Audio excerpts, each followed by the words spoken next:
Capítulo sexto. Las construcciones científicas. Vamos a considerar ahora las construcciones científicas, o sea, los resultados que se obtienen al poner en práctica el método científico. Las analizaremos en 3 pasos. En el primer apartado nos ocuparemos de los conceptos, que son las construcciones más elementales, en el segundo, de los enunciados, que relacionan conceptos, y en el tercero, de las teorías, que son sistemas de enunciados. Prestaremos especial atención a estas construcciones tal como se presentan en la ciencia experimental.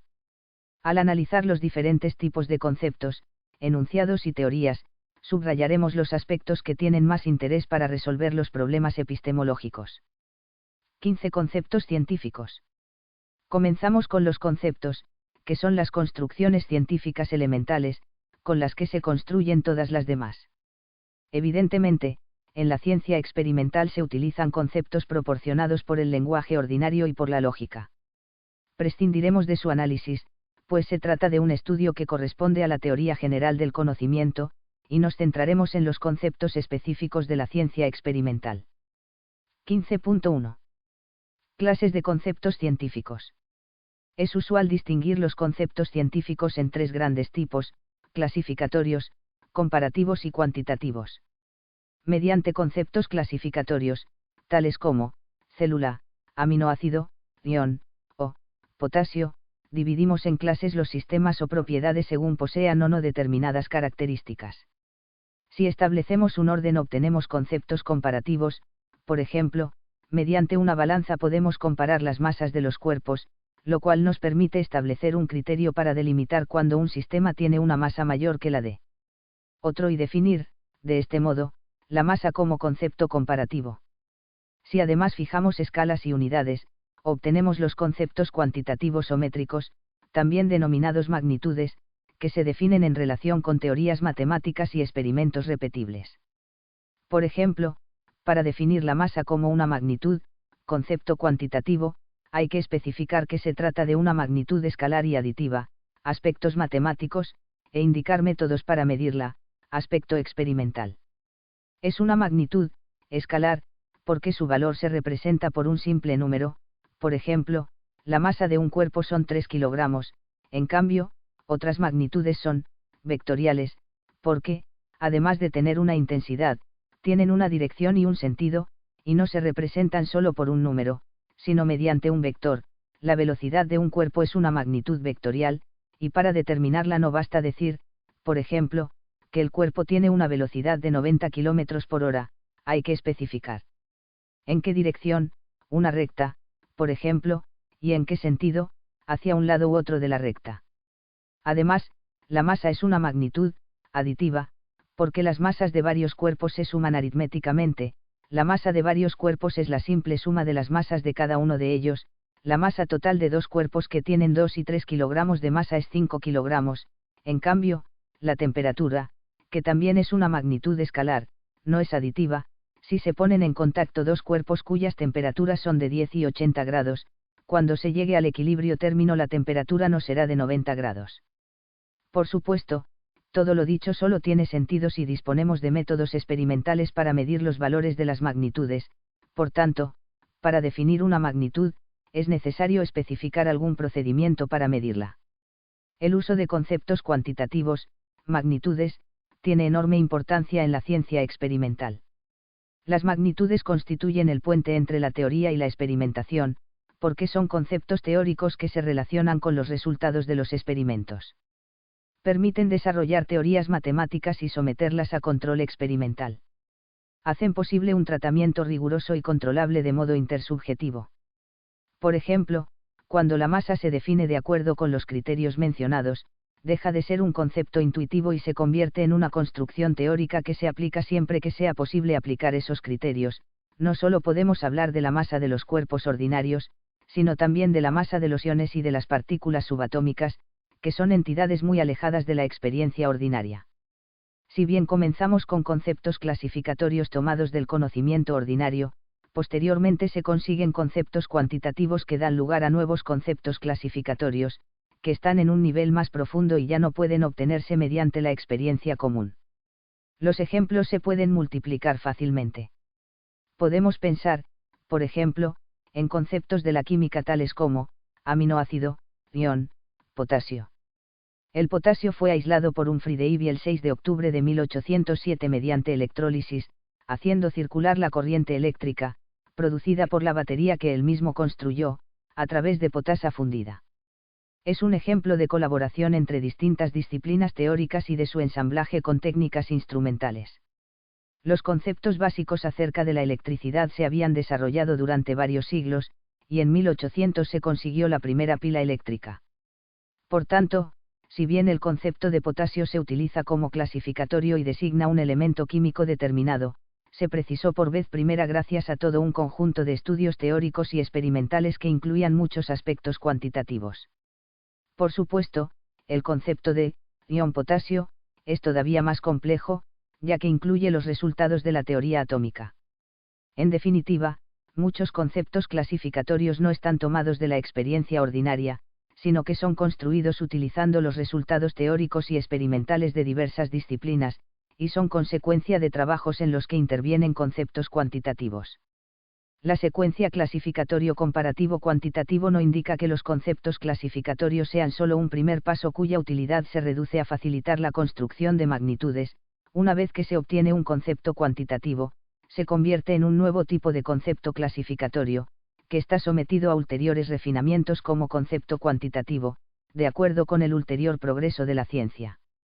Todo ello significa que existe una conexión articulada y progresiva entre los diversos conceptos científicos. Pueden darse diferentes definiciones del potasio, en función de propiedades físicas y químicas que, a su vez, se definen en función de todo un conjunto de conocimientos que va progresando. Algunas definiciones resultan suficientemente claras con respecto a determinados niveles de problemas, mientras que en el nivel de la investigación fundamental siempre suelen existir problemas todavía no resueltos. 15.2. Significado y referencia de los conceptos científicos. Acabamos de decir que pueden formularse diferentes definiciones de un mismo concepto científico. Es lógico que nos preguntemos, ¿están los conceptos de la ciencia experimental unívocamente definidos, de modo que las diversas definiciones posibles respondan en último término a una única que las abarca? La respuesta exige matizaciones. En efecto, cuando una disciplina está en sus comienzos, suelen darse definiciones poco precisas, y cuando se consigue un desarrollo mucho mayor, se multiplican las definiciones precisas. Consideremos el concepto de ácido, uno de los más importantes en la química y en la biología. Robert Boyle dio una primera definición en 1663 tomando como fundamento hechos empíricos, tales como el sabor y la propiedad de cambiar el color del tornasol. A finales del siglo XVIII, Lavoisier pensaba equivocadamente que todos los ácidos contenían oxígeno, y Davy mostró en 1810 que no era así. En 1884, Svante Arrhenius propuso la primera definición conceptual, basada en el comportamiento de los ácidos en las disoluciones acuosas. Posteriormente se propusieron conceptos más generales. En 1923, J. N. Bronsted y T. M. Lowry definieron un ácido como toda molécula o ion que puede donar protones. Este concepto incluye los ácidos de Arrhenius, y también cationes y anions, y caracteriza los ácidos en función de su comportamiento en las reacciones químicas. En el mismo año, G. N. Lewis definió como ácido a toda sustancia que contenga un ion o molécula capaz de aceptar algún par de electrones externos donado por una base, y a su vez, la base es toda sustancia que contiene un ion o molécula en el que existe un par de electrones exteriores que pueden formar un enlace covalente con otro ion o molécula. La definición de Lewis es la más general, y considera como procesos ácido-base algunos que no encajan en las otras. Cada una de las definiciones mencionadas tiene interés, en función del tipo de problemas que se intenta resolver. La situación en su conjunto muestra que pueden coexistir definiciones diferentes bajo un mismo término, en este caso, el de ácido. En lugar de aplicar el término ácido a todos los casos, podrían utilizarse términos diversos para cada definición, pero esto probablemente tendría más inconvenientes que ventajas para la actividad científica. Lo realmente importante es advertir que cada concepto tiene un significado, que abarca las notas que se le atribuyen, y una referencia, que indica qué tipo de entidades son representadas por el concepto. El significado se encuentra en el nivel sintáctico, o sea, en el contexto lingüístico en el cual se definen los términos, mientras que la referencia se sitúa en el nivel semántico, en el que se considera qué tipo de entidades corresponden al término utilizado. Los ejemplos anteriores muestran que un mismo término científico puede tener varios significados que solo coinciden parcialmente, y también varias referencias que tampoco se identifican. Esto no constituye un problema para la ciencia, con tal que se delimiten de modo adecuado los distintos significados y referencias, y se establezca cómo se ha de aplicar cada concepto en las diferentes situaciones. Sin embargo, esto no siempre es fácil, y pueden surgir equívocos, por ejemplo, respecto a ideas que pueden resultar demasiado vagas, como la de selección natural, o incluir circularidad en su definición, como cuando se habla de la supervivencia del más apto, explicando que el más apto es el que sobrevive en la lucha por la existencia. En todo caso, el rigor demostrativo está en función de la precisión de las definiciones, tanto por lo que respecta a su significado como a su referencia. Es interesante advertir, sin embargo, que ideas como la de selección natural pueden tener una gran fuerza a pesar de no ser muy precisas, precisamente porque son ideas muy amplias que se apoyan en una metáfora, en este caso, con la selección artificial de las variedades de plantas y animales, y, de este modo, se pueden aplicar a una gran variedad de situaciones. 15.3. La definición operacional. Algunos han pretendido solucionar el problema recién mencionado, o sea, la existencia de varias definiciones que se refieren aproximadamente a la misma realidad, introduciendo una exigencia de rigor que obligue, de modo explícito, a definir de modo unívoco los conceptos científicos. El procedimiento más claro y lógico para hacerlo es, sin duda, recurrir a las operaciones experimentales mediante las cuales se define el concepto. En esta línea se sitúa el operacionalismo, en cuyo origen se encuentra Percy Williams Bridgman, 1882 a 1961, Premio Nobel de Física en 1946 por sus trabajos experimentales acerca de materiales sometidos a altas presiones. Bridgman propuso que se controlasen los conceptos científicos con todo el rigor experimental posible, llevando esta idea al extremo de afirmar que, mediante un concepto no queremos decir nada más que un conjunto de operaciones, el concepto es sinónimo del correspondiente conjunto de operaciones. La exigencia operacionalista responde al deseo de evitar toda ambigüedad, de modo que no se otorgue a los conceptos científicos una validez superior a la que realmente tienen.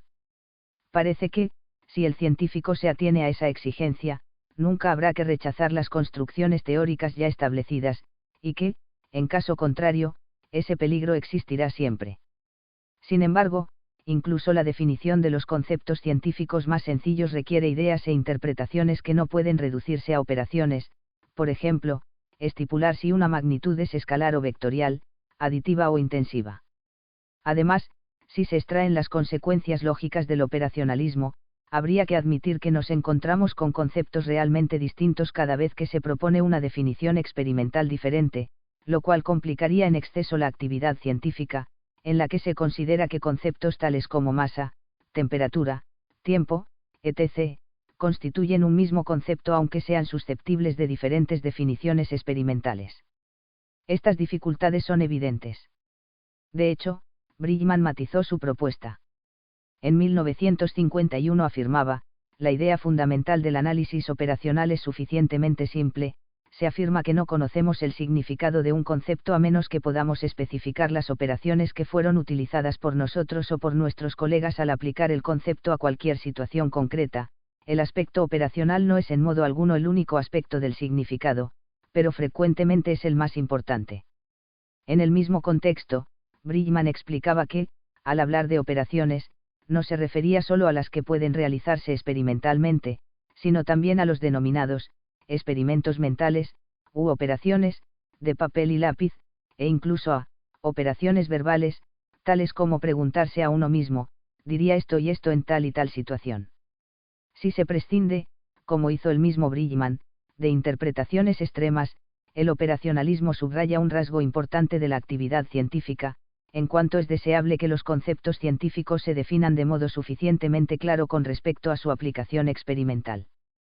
Evandro Agassi ha realizado un intento valioso en esa línea, recogiendo los aspectos válidos de la exigencia operacional, distinguiendo las diferentes posibilidades de aplicarla, y utilizándola para proponer una explicación de la construcción del objeto científico.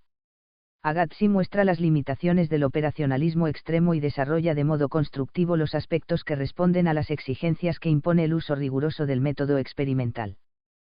15.4. Modelos y realidad. La realidad es compleja y, para estudiarla científicamente, debemos recurrir a simplificaciones que representen de modo conveniente los aspectos que nos interesa estudiar. Hablamos de modelos para referirnos a construcciones teóricas que representan los sistemas o propiedades de este modo, y decimos que son modelos ideales para subrayar que no son una traducción completa de la realidad. Evidentemente, existe una gran variedad de modelos posibles. Algunos tienen un carácter muy matemático, y otros, en cambio, son representaciones imaginativas que permiten dibujar esquemáticamente aspectos centrales del objeto que se estudia. Aquí nos referiremos solamente a algunas características generales de los modelos. En todas las ramas de la ciencia se emplean modelos. El uso de modelos es uno de los factores que hicieron posible la revolución científica del siglo XVII. Por ejemplo, se ha subrayado que Galileo, insistía en la importancia de la abstracción y de la idealización para la física, hizo uso de idealizaciones tales como caída libre en el vacío y péndulo ideal. Estas idealizaciones no se encuentran directamente ejemplificadas en los fenómenos, la obra de Galileo sobre la mecánica testifica la fertilidad de estos conceptos. Fue capaz de deducir la conducta aproximada de cuerpos en caída y de péndulos reales a partir de los principios explicativos que especifican las propiedades de los movimientos idealizados. Una consecuencia importante de este uso de las idealizaciones fue enfatizar el papel de la imaginación creativa. Es necesario que el científico intuya qué propiedades de los fenómenos son la base adecuada para la idealización y qué propiedades pueden ignorarse. Estas observaciones tienen gran interés. En efecto, permiten subrayar, una vez más, la importancia de la creatividad y de la interpretación en la ciencia experimental, cuyo método no consiste, en modo alguno, en la aplicación automática de reglas. Los ejemplos pueden multiplicarse fácilmente. Entre los factores que hicieron posible los grandes avances de Newton se encuentra también la idealización. Newton construyó un modelo del sistema solar en el cual el Sol, que tiene aproximadamente 1,5 millones de kilómetros de diámetro, se reducía a un punto en el que se concentraba toda su masa. Lo mismo sucedía con los planetas, incluida la Tierra con la enorme diversidad de seres que contiene. Las interacciones entre los cuerpos se reducían a la atracción de la gravedad, y nada más. A pesar de tan drásticas simplificaciones, o mejor dicho, gracias a ellas, el modelo de Newton tuvo un éxito inmenso. Se comprende, además, que lo tuviera. En efecto, a gran escala la fuerza de la gravedad es, con mucho, la que determina el comportamiento de los cuerpos, y esa fuerza depende solo de la masa y de la distancia. Además, puede probarse que el comportamiento de los cuerpos por acción de la gravedad equivale al de puntos en los que se concentra toda su masa. El uso de modelos ideales es habitual en la ciencia experimental. Esos modelos admiten modalidades muy diferentes. En ocasiones, nos vemos forzados a utilizar diferentes modelos para estudiar una misma realidad, porque ninguno de ellos nos permite dar cuenta de todos los fenómenos que conocemos. Por ejemplo, para estudiar las partículas subatómicas se emplean dos modelos distintos, el corpuscular y el ondulatorio, pues cada uno de ellos permite explicar de modo satisfactorio determinados fenómenos. La variedad de los modelos depende del tipo de fenómenos que se estudian y de las posibilidades conceptuales y experimentales disponibles. No hay razón para exigir que deban utilizarse siempre modelos de un tipo determinado. En estas condiciones, ¿cómo puede delimitarse con más precisión la naturaleza y función de los modelos en la ciencia experimental? Tal como sucede en el caso de los conceptos, también aquí existen dos rasgos básicos que se dan en todos los modelos, la referencia y la significación. Los modelos se refieren a aspectos de la realidad, por ejemplo, las partículas de la teoría cinética se supone que representan componentes reales de los gases, aunque lo hagan de una manera simplificada. Igualmente se supone que la descripción corpuscular y ondulatoria corresponden a aspectos reales de las partículas subatómicas, y algo semejante ocurre con cualquier modelo. Sin embargo, esa referencia a la realidad viene condicionada por la manera de definir las características del modelo. Lo que propiamente se estudia en la teoría es el modelo ideal, cuyos rasgos se definen mediante conceptos teóricos. Por tanto, el modelo tiene una significación que se determina teóricamente, y una referencia a la realidad cuyo valor debe juzgarse comparando las consecuencias obtenidas a partir del modelo con los resultados de la experimentación. En cierto modo, el modelo tiene una vida propia. Puede construirse y reelaborarse con libertad, y su significación quedará fijada de acuerdo con el trabajo teórico. En el momento de aplicarlo a la realidad es cuando necesariamente se debe contar con los datos empíricos. Dada la variedad de modelos posibles, su referencia a la realidad admite modalidades diferentes en cada caso. Pero siempre ha de ser posible valorar esa referencia. Y esto exige que en el modelo se cuente con los conceptos necesarios para establecer la referencia a la realidad.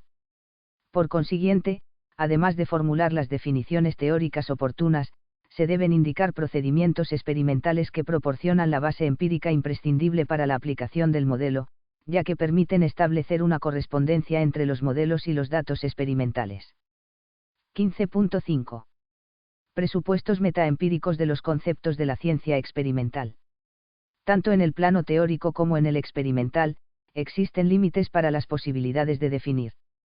Dado que para definir un concepto hay que recurrir a otros, en el plano teórico deberán existir algunos conceptos primeros que se definen por sí mismos.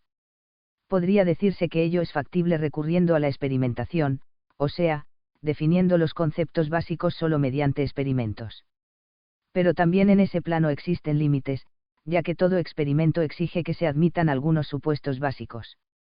Esta dificultad se encuentra incluso en los casos aparentemente más triviales. Por ejemplo, para definir la masa mediante una balanza hay que admitir la equivalencia entre la masa que se intenta medir y la masa gravitatoria, lo cual supone disponer de los conceptos de fuerza y de aceleración, y de la ley que los relaciona.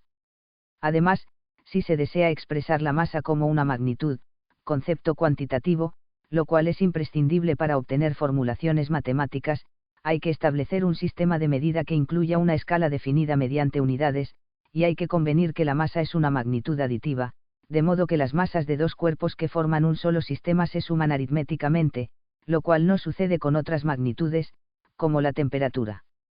Se suele suponer que la masa es constante, lo cual solo es cierto en mecánica clásica, pero no en la relativista. Además, si se desea formular conceptos aplicables a todo tipo de problemas, entonces los supuestos aumentan. Por ejemplo, para aplicar el concepto de masa a las partículas subatómicas, se debe recurrir a consideraciones teóricas y experimentales que van mucho más allá de lo dado inmediatamente en la experiencia y de las nociones evidentes. Algo semejante sucede con la temperatura. En efecto, puede medirse la temperatura mediante distintos procedimientos, cada uno de los cuales se fundamenta en leyes físicas diferentes, según se utilice un termómetro de gas, de líquido, de resistencia eléctrica o de par termoeléctrico. Hay que establecer convenciones adecuadas para elegir una escala. Hay que determinar si la temperatura medida según los distintos procedimientos responde a un mismo concepto o se trata de conceptos similares pero no idénticos. Hay que admitir hipótesis básicas tales como la noción de equilibrio térmico y el denominado principio cero de la termodinámica, según el cual dos sistemas en equilibrio térmico con un tercero están en equilibrio entre sí. Es evidente que, incluso en un caso tan simple como este, la medición de una magnitud supone todo un conjunto de supuestos. Parece, pues, que se llega a un callejón sin salida, de modo que no sería posible definir rigurosamente los conceptos científicos básicos y, por tanto, tampoco los conceptos derivados a partir de ellos. Es así. Si nos atenemos a la pura lógica, así es. Si nos proponemos establecer la ciencia experimental sobre una base inconmovible en la que los conceptos fundamentales sean un simple producto de hechos puros y de inferencias lógicas, encontramos límites infranqueables. Esto tiene una consecuencia de gran importancia, que, en la fundamentación de la ciencia experimental, necesariamente han de intervenir acuerdos o convenciones o estipulaciones.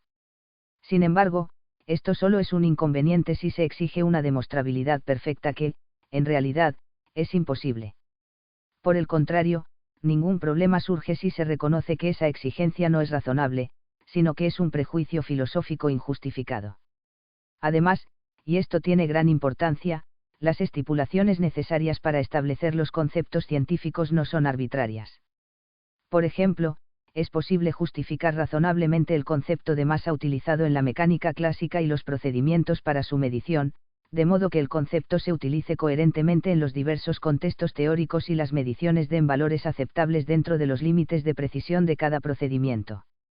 Lo mismo sucede con otros conceptos básicos, como las longitudes, tiempos, intensidad eléctrica o temperatura. La construcción de los conceptos científicos exige interpretaciones. No es el resultado de aplicar la lógica formal a hechos puros. Las interpretaciones son necesarias en el caso de los conceptos básicos, próximos al nivel de lo observable, y con mayor razón lo son para los conceptos derivados, que se construyen a partir de los básicos. Pero interpretación no significa arbitrariedad, las estipulaciones que se adopten deben conducir a teorías coherentes y a resultados experimentales precisos, y de tal modo que las construcciones teóricas estén de acuerdo con los datos obtenidos en la experimentación. La necesidad de recurrir a estipulaciones no impide que pueda conseguirse un alto rigor demostrativo. Las consideraciones precedentes se refieren solo a límites que se encuentran siempre, cuando intentamos definir cualquier concepto científico, sea básico o derivado. A esto habría que añadir que, en el ámbito especializado de las diferentes teorías, los conceptos y modelos suelen depender, además, de otras ideas previas que tampoco vienen dadas por la experiencia. Por ejemplo, la mecánica clásica, tal como se utilizó en el siglo XVII y tal como ha sido interpretada con frecuencia, se presentaba asociada al mecanicismo, que reducía toda la naturaleza a la combinación de porciones de materia sometidas a desplazamiento de lugar. Este mecanicismo es erróneo si se lo considera como teoría filosófica, porque deja fuera importantes aspectos de la realidad, pero pudo constituir una ayuda para el desarrollo de la física clásica, que estudiaba fenómenos en los cuales el modelo mecanicista resulta útil. En este caso, un modelo que es útil en la ciencia resulta inadecuado si se lo considera como explicación completa o como resumen de los rasgos esenciales de la realidad. 16 enunciados científicos. Desde el punto de vista lógico, existe una gran variedad de enunciados científicos, por ejemplo, los que atribuyen una propiedad a uno o muchos sujetos, los que afirman la existencia de entidades o procesos, o los que solo desempeñan una función instrumental para establecer formulaciones y deducciones que no se refieren directamente a la realidad. Consideraremos tres tipos que tienen especial relevancia para la valoración del conocimiento científico: los enunciados observacionales, las leyes experimentales y los principios generales. 16.1. Enunciados observacionales. Los enunciados observacionales expresan datos obtenidos mediante observación o experimentación, por ejemplo, el valor de la temperatura de un gas, la trayectoria de una partícula, o la composición química de una sustancia. Es evidente que este tipo de enunciado se encuentra en la base de la actividad científica. Por una parte, están en la génesis de los problemas, ya que estos suelen plantearse a raíz de datos que no pueden ser explicados utilizando los conocimientos establecidos. Por otra, se utilizan en la comprobación de las hipótesis, puesto que una parte decisiva de dicha comprobación consiste en mostrar la coherencia de las hipótesis con los datos experimentales. La validez de estos enunciados depende, como es lógico, de la validez de los datos que recogen. Teniendo en cuenta que todos los conceptos científicos han de ser construidos utilizando interpretaciones, también los conceptos que suelen denominarse observacionales, la medición de los valores de conceptos como la masa, la temperatura o la intensidad eléctrica, si bien se realizan directamente mediante instrumentos, solo son posibles gracias a la adopción de determinados supuestos teóricos. Además, los diferentes instrumentos tienen a su vez peculiaridades que exigen nuevos supuestos. En consecuencia, un enunciado observacional no equivale a la simple traducción de un hecho de experiencia. Desde el punto de vista lógico, los enunciados observacionales son hipótesis. Su validez está en función de los supuestos teóricos y de la fiabilidad de las técnicas utilizadas para recoger las observaciones. El caso es muy diferente si se trata de la simple lectura de una señal en un aparato de medida, o de observaciones a través de telescopios ópticos o radiotelescopios o microscopios, o de datos obtenidos en los aceleradores de partículas subatómicas, etc. En cada estadio del desarrollo de una disciplina han de establecerse criterios operativos cuya aplicación permita decidir qué se admite como datos empíricos. Estos criterios, mediante los cuales se decide qué es lo que se admite como dato, en cada disciplina, se establecen también recurriendo a estipulaciones. Evidentemente, las mejoras instrumentales o los desarrollos teóricos pueden exigir cambios en los criterios establecidos. Pero se obtendrán enunciados observacionales indiscutibles siempre que se limiten a recoger fielmente los datos siguiendo las estipulaciones vigentes. Por ejemplo, un enunciado que expresa cuál es la masa o la temperatura de un cuerpo, o cuál es la trayectoria de una partícula subatómica, tiene un valor incontrovertible, en un determinado momento, si se utilizan los recursos apropiados y se indican los límites de precisión de las técnicas empleadas. El carácter hipotético de los enunciados observacionales es una consecuencia de su naturaleza contextual. En efecto, el significado y la referencia de esos enunciados se determinan en el contexto de los recursos teóricos y experimentales disponibles en un momento dado. Ese contexto incluye estipulaciones y puede cambiar. Pero si está bien determinado, es posible formular enunciados observacionales válidos que constituyen el punto de referencia empírico al que deben atenerse todas las demostraciones. La determinación de dicho contexto es un objetivo primordial de cualquier disciplina que intente consolidarse sobre bases firmes. Se trata de una tarea que suele requerir tiempo, ya que se necesita disponer de todo un conjunto de leyes, teorías y recursos experimentales que permitan establecer datos empíricos con suficientes garantías. Con frecuencia se designa al conjunto de los enunciados observacionales de una disciplina con el nombre de base empírica, y se plantea el problema de su carácter contextual y, por tanto, provisional. Parecería que el entero edificio de la ciencia se asienta sobre una base poco firme, en efecto, esa base no tiene un carácter definitivo. Pero de nuevo, tal como se ha señalado al examinar los conceptos científicos, esto solo es un inconveniente si se adopta una perspectiva filosófica de tipo racionalista o empirista, según la cual solo serían válidos los conceptos y enunciados establecidos mediante hechos puros e inferencias lógicas. Si se renuncia a tal pretensión, el problema desaparece, ya que se advierte que es posible conseguir una base empírica válida aunque esté sometida a interpretaciones que pueden evolucionar. 16.2. Las leyes experimentales. Las leyes experimentales relacionan conceptos observacionales. Por ejemplo, la ley de los gases perfectos incluye tres magnitudes cuyos valores pueden determinarse mediante procedimientos empíricos: la presión, el volumen y la temperatura, y la ley de Ohm relaciona también tres magnitudes del mismo tipo: la intensidad eléctrica, la resistencia y la diferencia de potencial. Es evidente que estas leyes desempeñan una función muy importante en la actividad científica. Por una parte, la validez de los procedimientos de medición se apoya en leyes experimentales, puesto que, en la medición, lo que se hace es observar los valores que toma una magnitud como consecuencia de los valores de otras magnitudes que determinan las condiciones del experimento, y ello supone que se conozca la ley que relaciona la magnitud que se mide con las otras. Así, la medición de la temperatura se realiza utilizando leyes que la relacionan con los cambios que se dan en las sustancias termométricas, líquidos, gases, o en dispositivos eléctricos, par termoeléctrico, resistencia. Además, la construcción de sistemas teóricos se apoya igualmente en leyes experimentales, y viene a ser un intento de explicar, mediante principios generales, las leyes experimentales conocidas. Por ejemplo, la mecánica de Newton tomó como base las leyes de Kepler sobre los movimientos de los planetas alrededor del Sol, y la mecánica cuántica se construyó gracias a las conexiones que pudieron establecerse entre los estados energéticos de los átomos y las características de sus espectros. Por tanto, las leyes experimentales ocupan un lugar central en la actividad científica, en cuanto sirven de base tanto en el nivel empírico, para fundamentar los procedimientos de medición, como en el nivel teórico, para construir las teorías explicativas.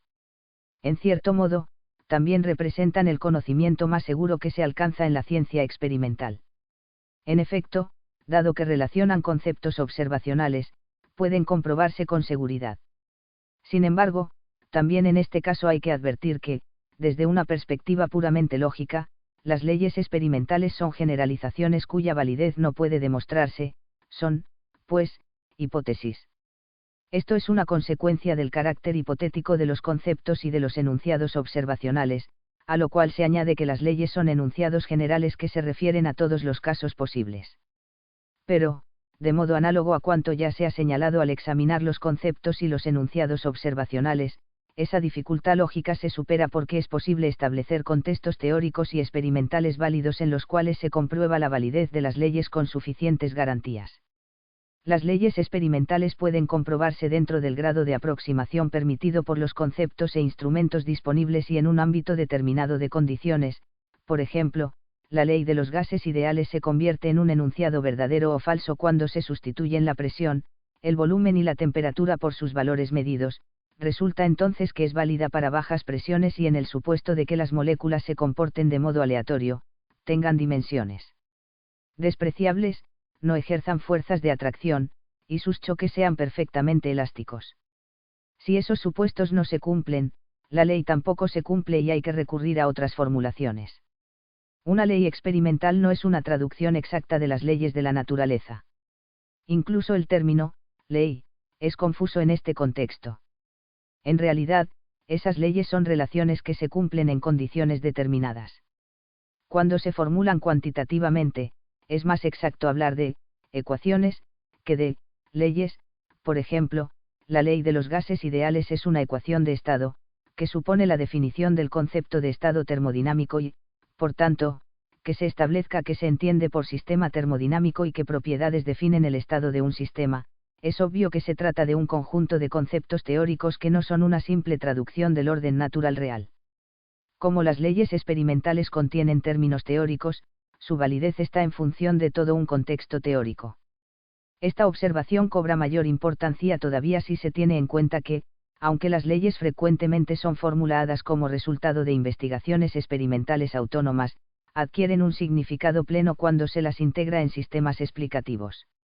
Todo ello ya fue expresado con claridad por Pierre Duhem, refiriéndose al carácter simbólico de los términos que intervienen en la expresión de una ley física, afirmó que, esas ideas no son solamente abstractas, son, además, simbólicas, y esos símbolos no tienen sentido más que en virtud de las teorías físicas.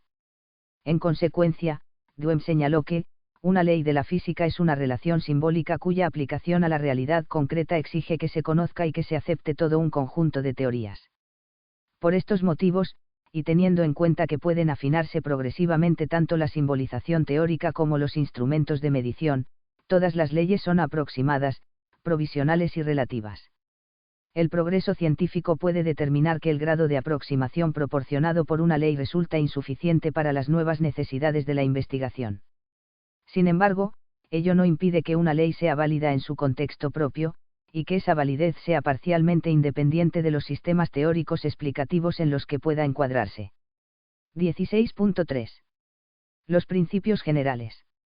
Los principios generales relacionan conceptos teóricos. Por supuesto, como se ha señalado repetidamente, todos los conceptos son teóricos. Pero las leyes experimentales son enunciados que han de ajustarse a los datos concretos y corregirse si no se corresponden con ellos con suficiente precisión, mientras que los principios generales, aunque también puedan referirse a situaciones experimentales, expresan relaciones que se suponen válidas de modo general, de tal modo que, en caso de conflicto con los datos, a veces se prefiere mantener los principios generales a costa de introducir nuevos conceptos e hipótesis auxiliares. Un ejemplo típico son los principios de conservación, por ejemplo, los que establecen la conservación de la masa, la energía, el momento, la paridad, etc. Son muy útiles en la actividad científica, ya que permiten formular predicciones acerca de muchos fenómenos.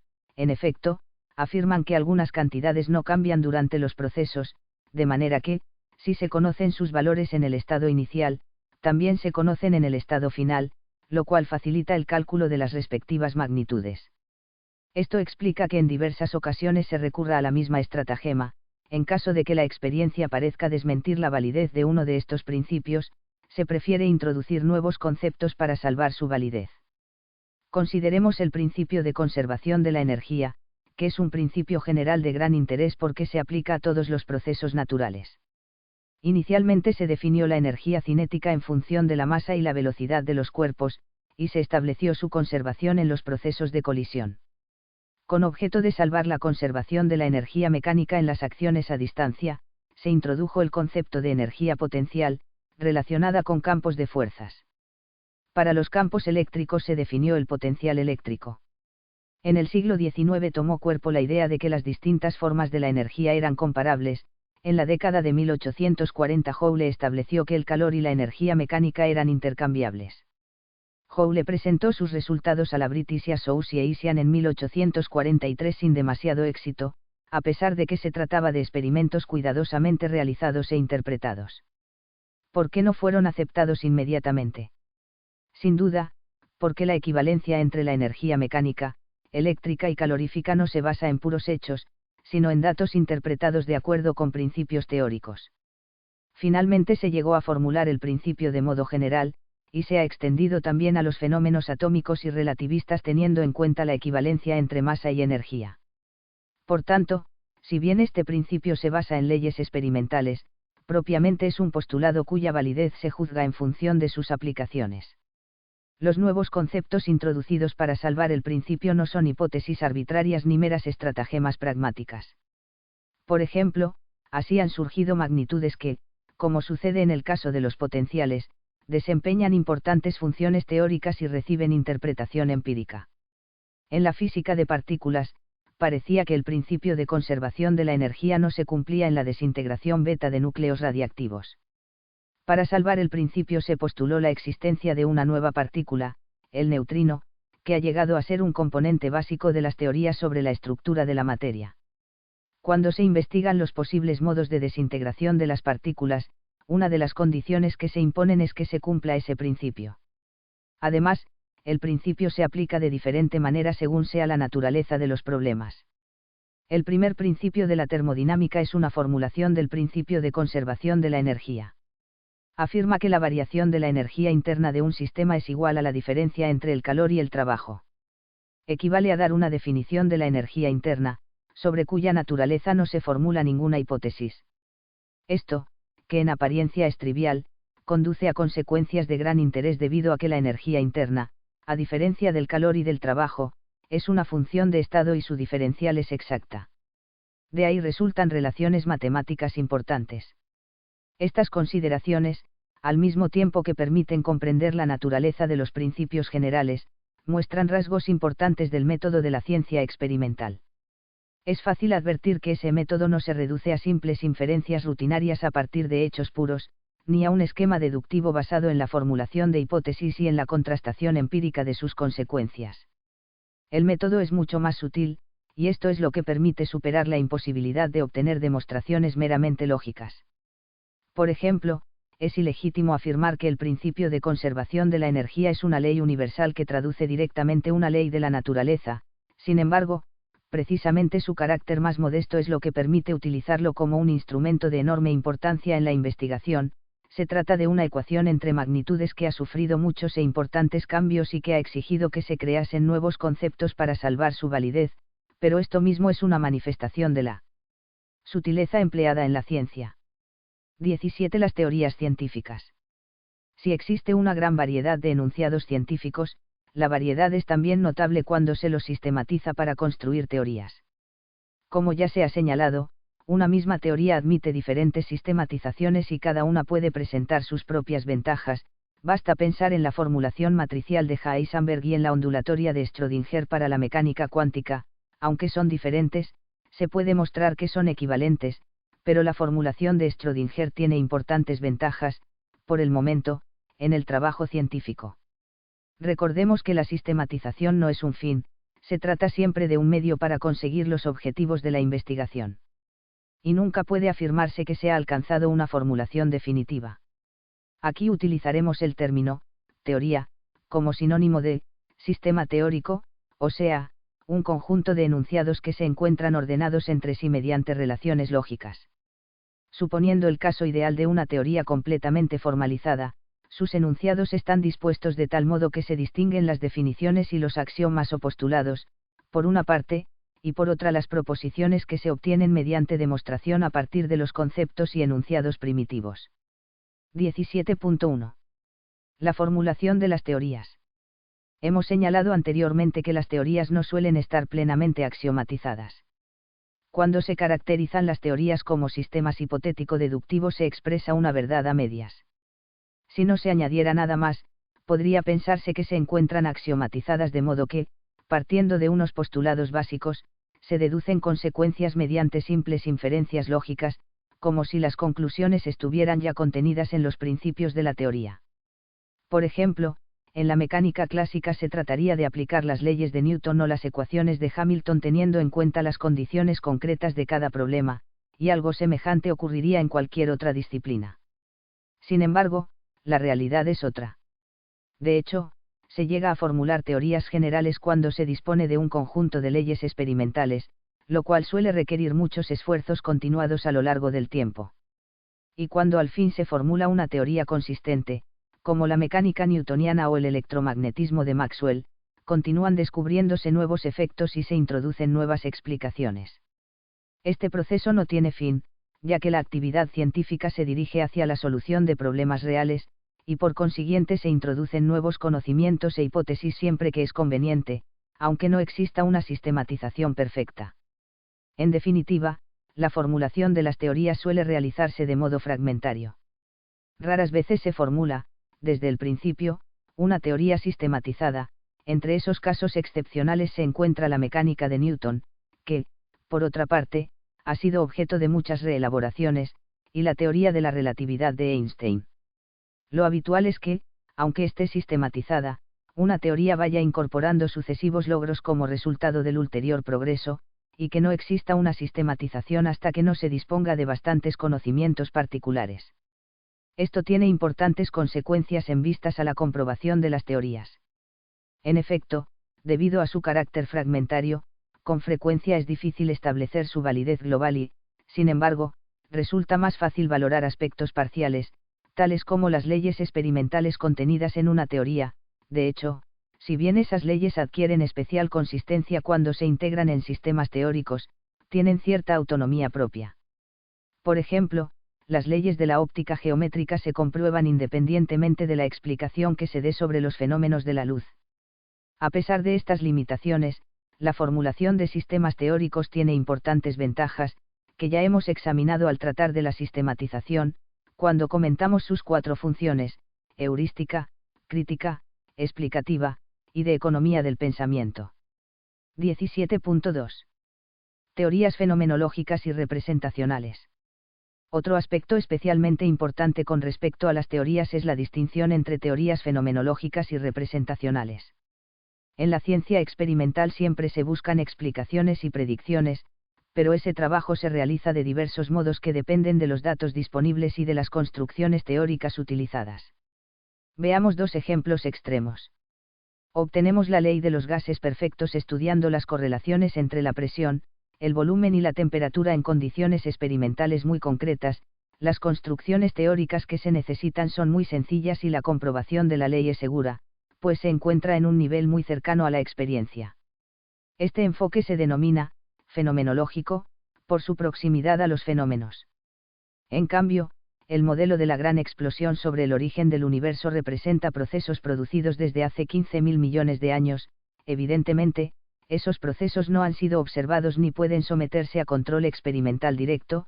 Es necesario, en este caso, formular hipótesis muy alejadas de nuestra experiencia, extrapolar leyes conocidas a circunstancias muy diferentes de las actuales, para obtener, de este modo, unas pocas consecuencias que pueden comprobarse empíricamente. Este enfoque se denomina representacional, pues utiliza modelos hipotéticos para representar estructuras y procesos inobservables. Evidentemente hay muchos casos intermedios entre estos 2 extremos.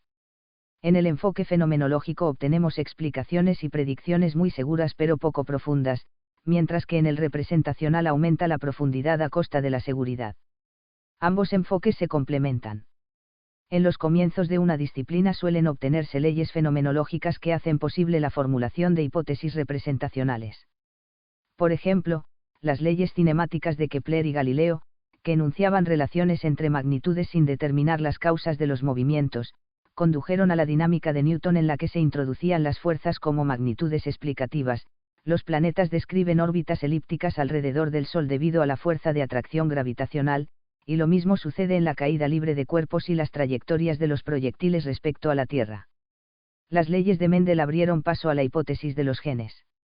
Una vez establecidos los conocimientos básicos en un cierto nivel, lo que antes era representacional pasa a ser fenomenológico, y sobre esa base se buscan nuevas teorías representacionales en niveles más profundos. Por tanto, qué es fenomenológico y qué es representacional depende del estado de nuestros conocimientos.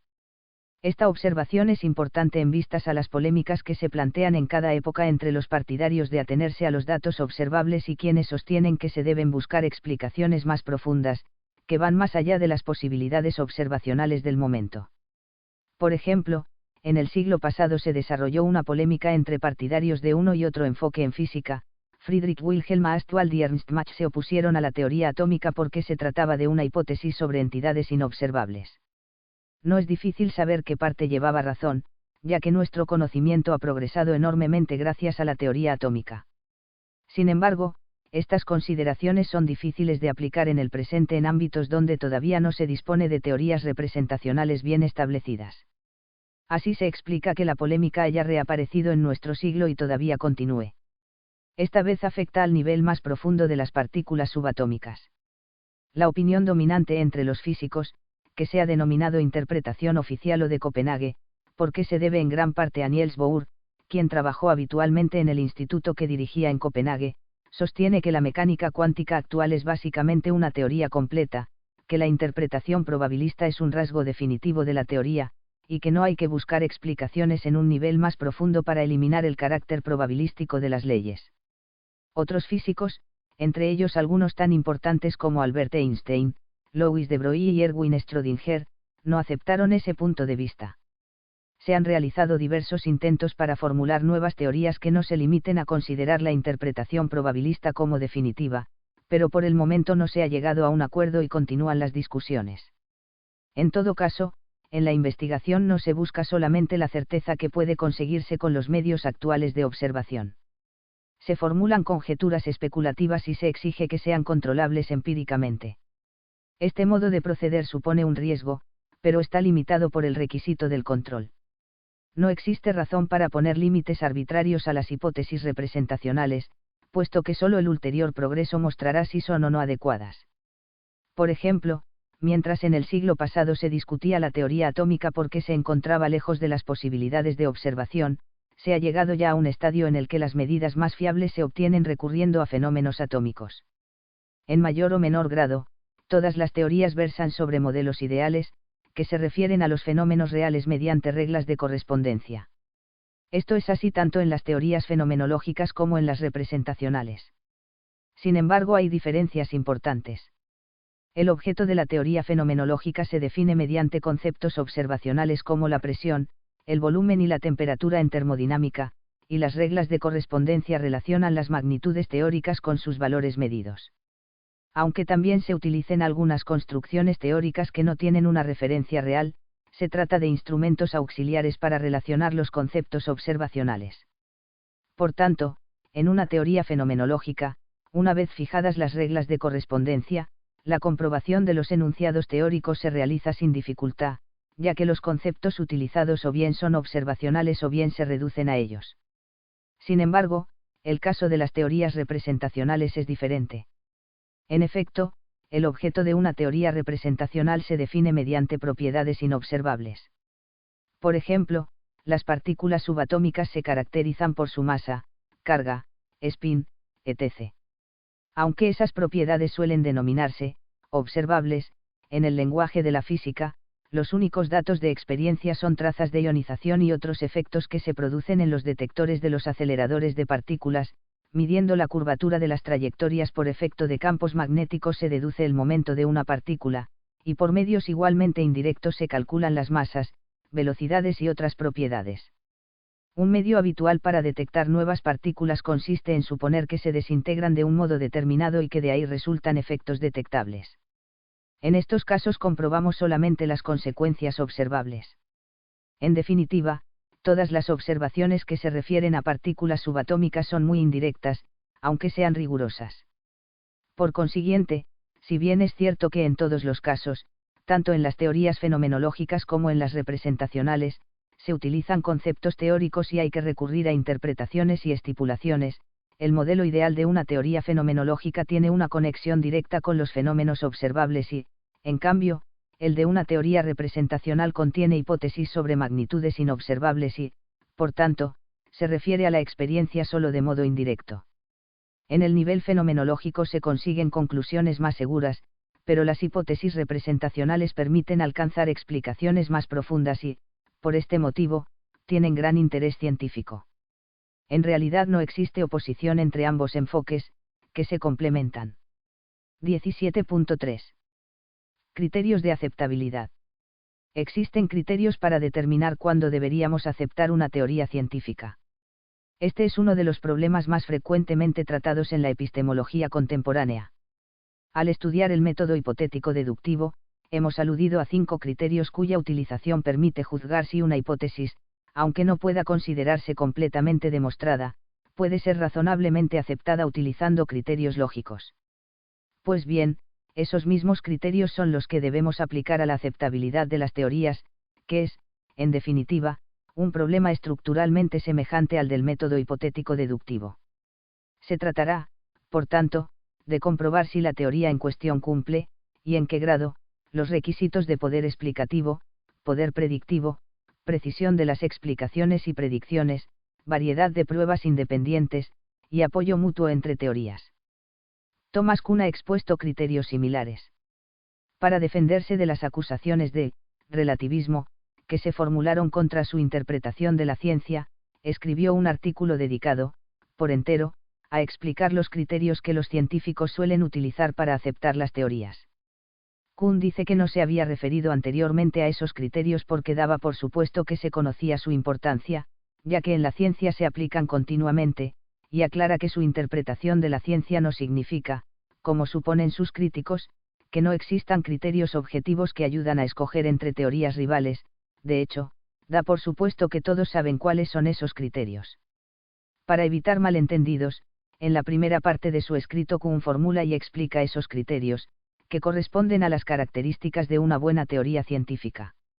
Entre un cierto número de ellos, Kuhn selecciona 5: la precisión, la consistencia, el alcance, la simplicidad y la fecundidad.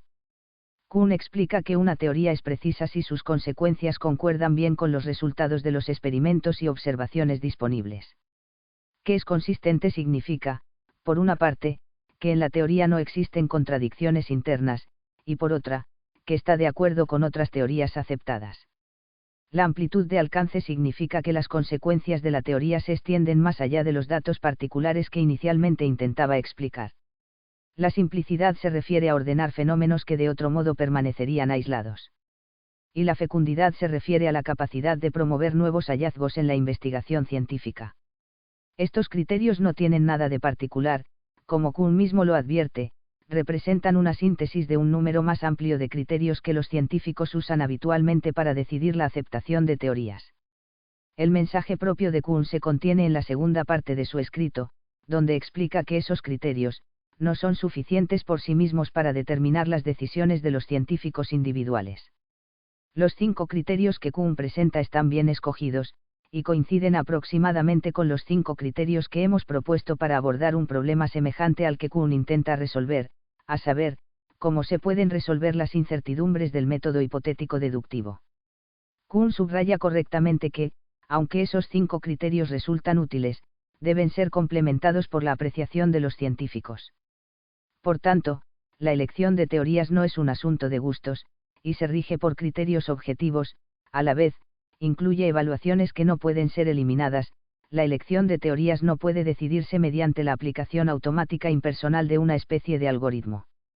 Kuhn, que suele ser considerado como la fuente del relativismo en la epistemología contemporánea, sin embargo, como vemos, afirma claramente la existencia de criterios objetivos que, a pesar de serlo, en su aplicación se encuentran unidos a valoraciones que no son automáticas.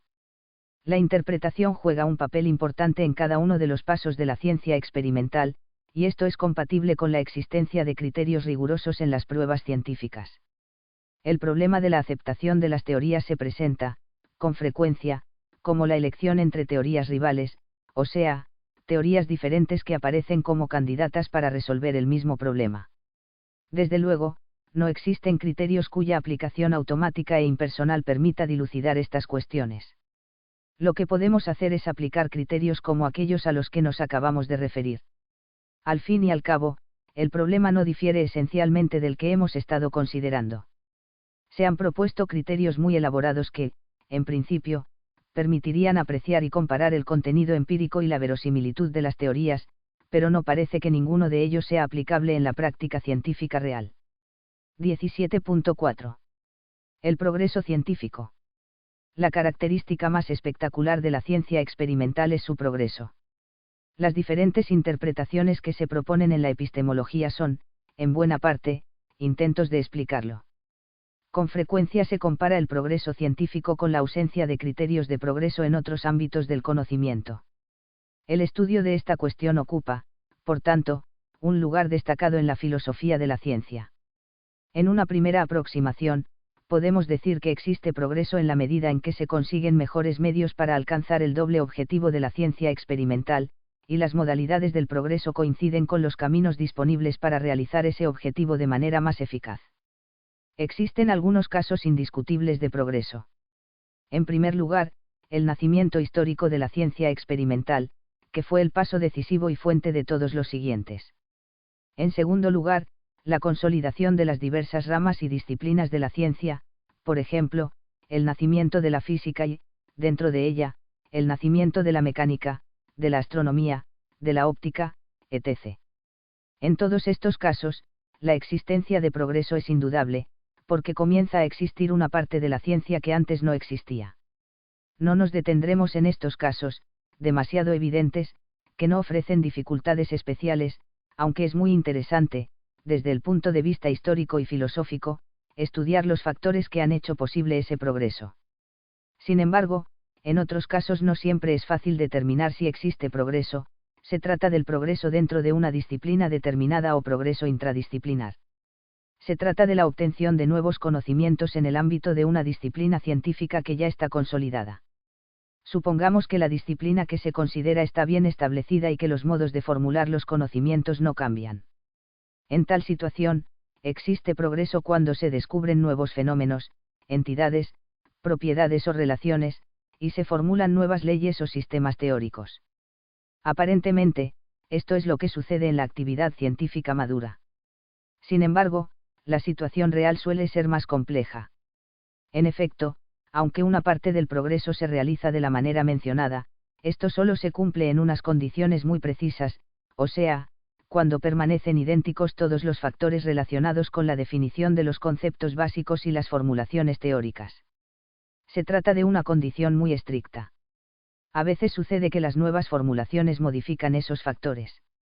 En algunos casos se trata de cambios importantes, por ejemplo, cuando en la óptica se estudian los fenómenos relacionados con la luz utilizando un modelo corpuscular o un modelo ondulatorio, o cuando en el cálculo de longitudes y tiempos se toma en consideración el tiempo que emplean las señales luminosas para llegar a los instrumentos de medición. En el primer caso, existen fenómenos que solo se explican mediante uno de los modelos, y por tanto, se utilizan en los distintos casos dos representaciones diferentes que no admiten una comparación estricta. En el segundo, tal como sucede en la teoría de la relatividad, se obtienen formulaciones de las leyes de la mecánica que son diferentes de las clásicas, y por este motivo no es inmediato que la mecánica clásica y la relativista admitan una comparación directa, ya que remiten a definiciones y leyes que no coinciden. Podemos preguntarnos si este tipo de casos, en los que existen dificultades para comparar diversas formulaciones, son o no frecuentes. Desde luego, las dificultades se dan cuando intentamos comparar grandes sistemas como la mecánica clásica, la relatividad y la mecánica cuántica, ya que se trata de formulaciones que difieren en aspectos básicos desde el principio. El interrogante acerca de la posibilidad de comparar esas teorías adquiere mayor interés si se advierte que es posible obtener las fórmulas de la mecánica clásica a partir de la relatividad cuando estudiamos objetos que se mueven a una velocidad despreciable en comparación con la de la luz, y que las mismas fórmulas se derivan de la mecánica cuántica si nos limitamos a estudiar fenómenos en los que puede despreciarse el factor cuántico como demasiado pequeño. ¿Significa esto que la mecánica clásica es un caso particular de las otras dos teorías? Suele afirmarse que así es, pero subsiste la dificultad de comparar entre sí teorías que utilizan conceptos básicos diferentes. Las dificultades son también patentes cuando se utilizan modelos diferentes. Un modelo consiste en una representación idealizada de algún tipo de entidad, propiedad o estructura. Pero, en el caso de que puedan aplicarse modelos diferentes en el estudio de un mismo tipo de fenómenos, ¿cómo es posible compararlos? Existen todavía otros tipos de dificultades. Por ejemplo, aun en los casos en que se utilizan los mismos conceptos y leyes, con frecuencia se consiguen nuevos procedimientos de medición que afectan a la definición de los conceptos básicos.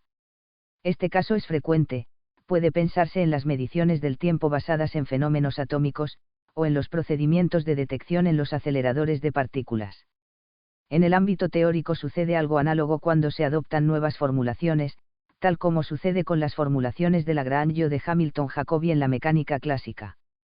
Por tanto, la valoración del progreso en el interior de una disciplina presenta dificultades que se refieren a cambios conceptuales y experimentales que, además, son frecuentes cuando la disciplina realmente progresa en busca de nuevas explicaciones y aplicaciones.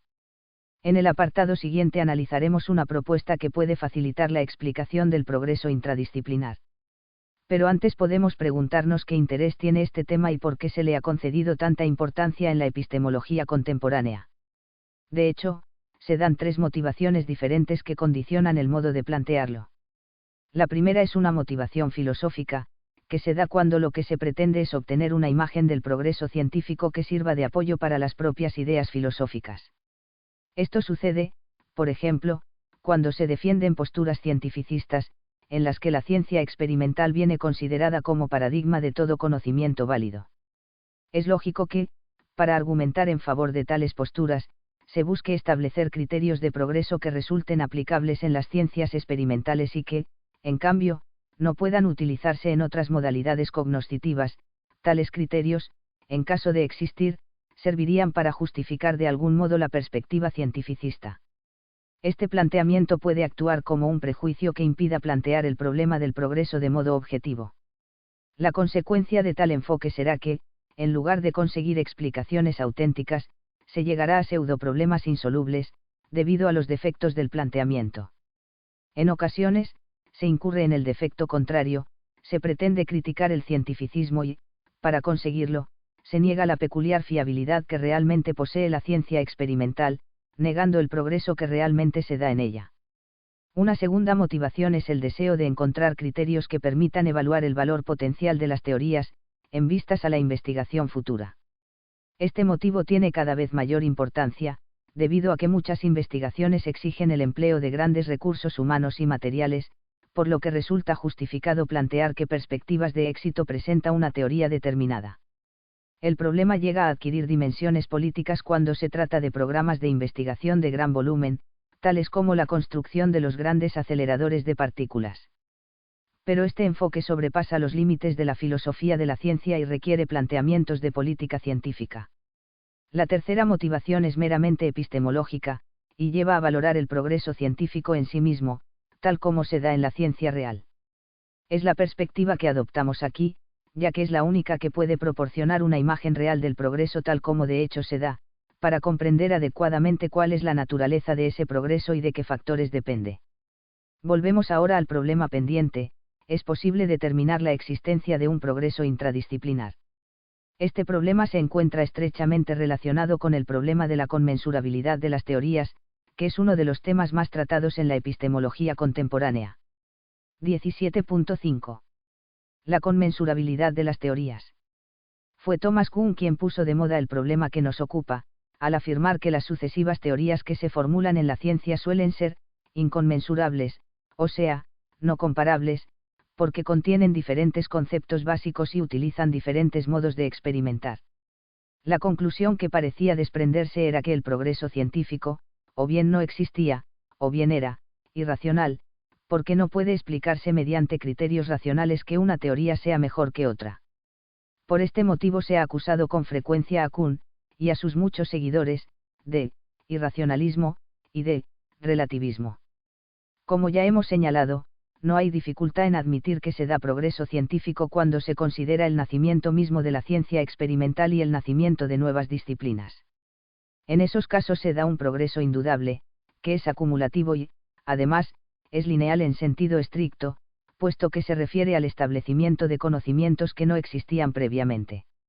Es el progreso intradisciplinar, que no es necesariamente lineal, el que requiere especiales aclaraciones. Expondremos a continuación una posible solución a esas dificultades, utilizando las ideas de Evandro Agassi sobre la objetivación y sobre la conmensurabilidad de las teorías. ¿En qué consiste el progreso en una disciplina ya establecida?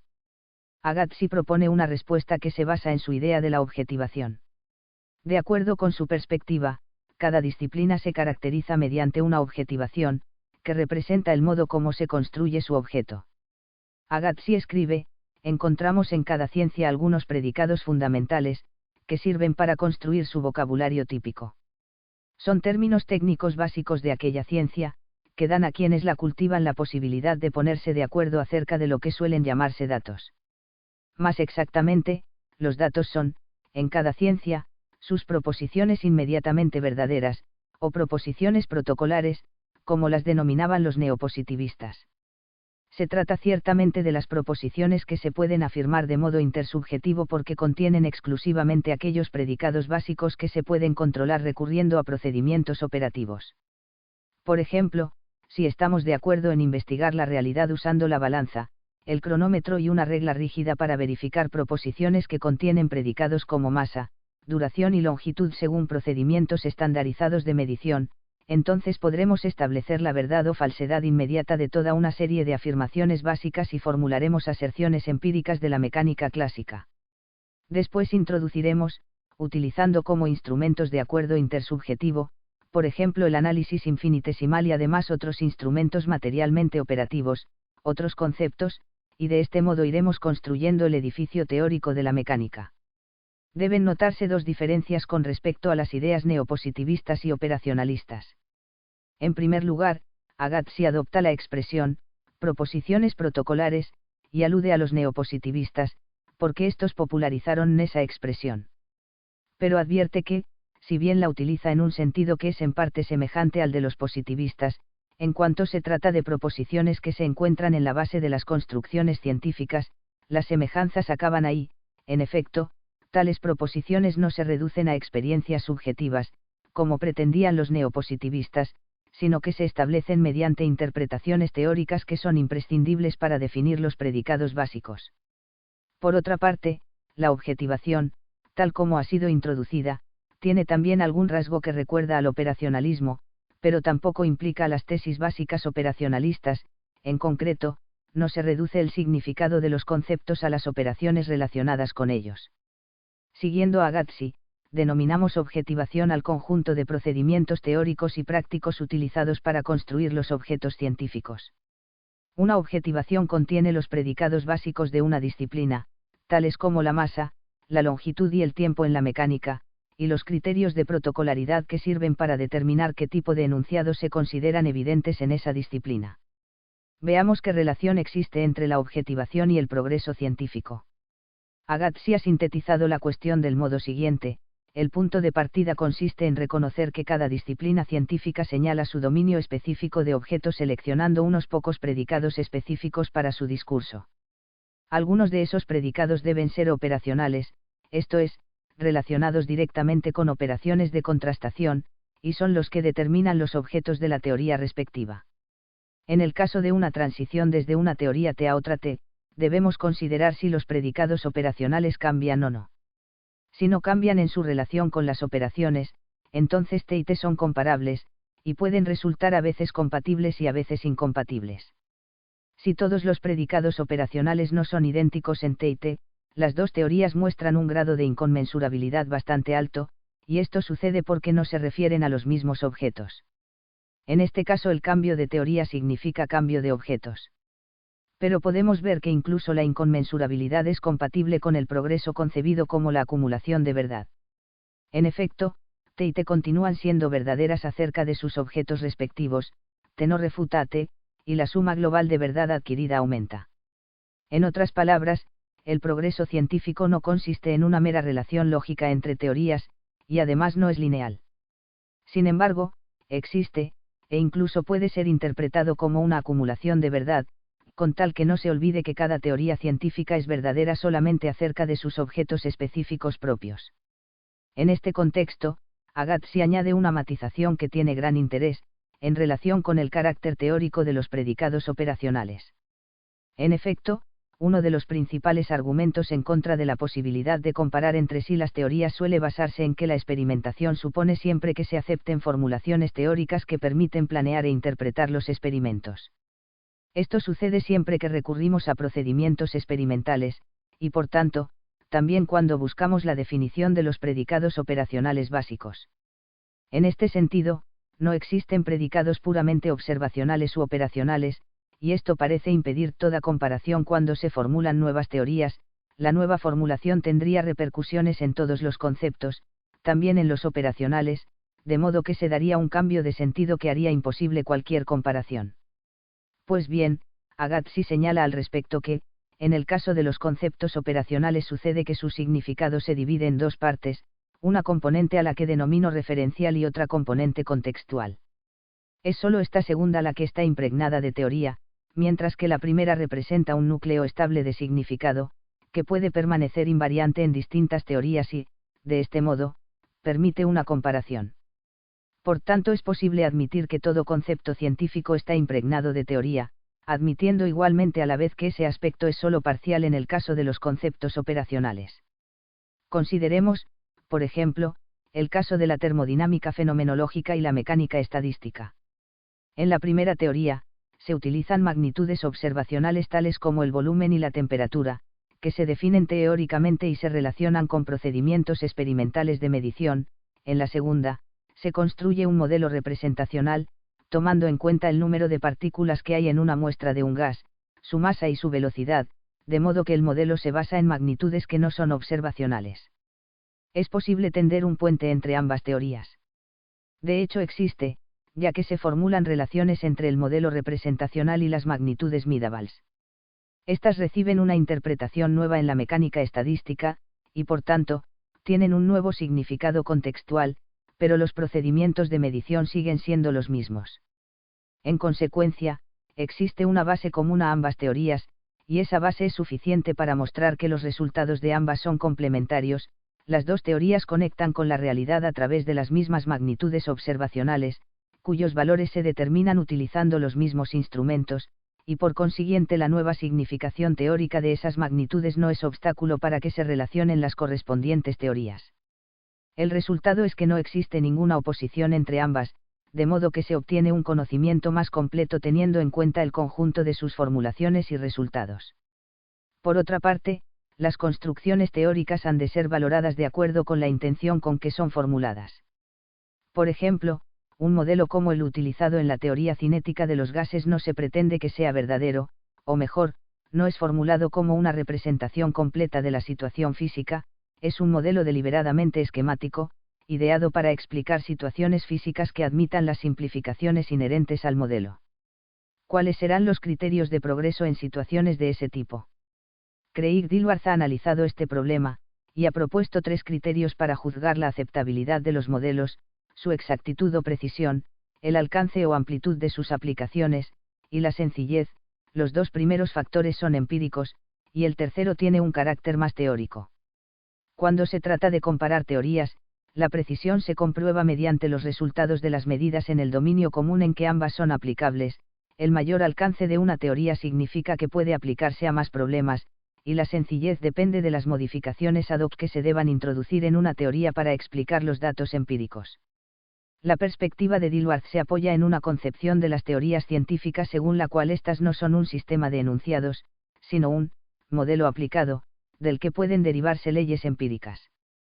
Una teoría vendría a ser una perspectiva conceptual, que se aplica a determinadas situaciones de hecho, y lo que debe valorarse es su aplicabilidad. Dilworth no excluye una interpretación realista de las teorías, se limita a considerar la aceptabilidad de las teorías y la posibilidad de compararlas, aun en el caso de que se trate de construcciones teóricas que no tengan una referencia real clara. Dilworth dice al respecto: tal como lo veo, un realista exigiría, para que una teoría científica fuera aceptable, la existencia actual de las entidades hipotéticas que postula. Yo no exijo tanto.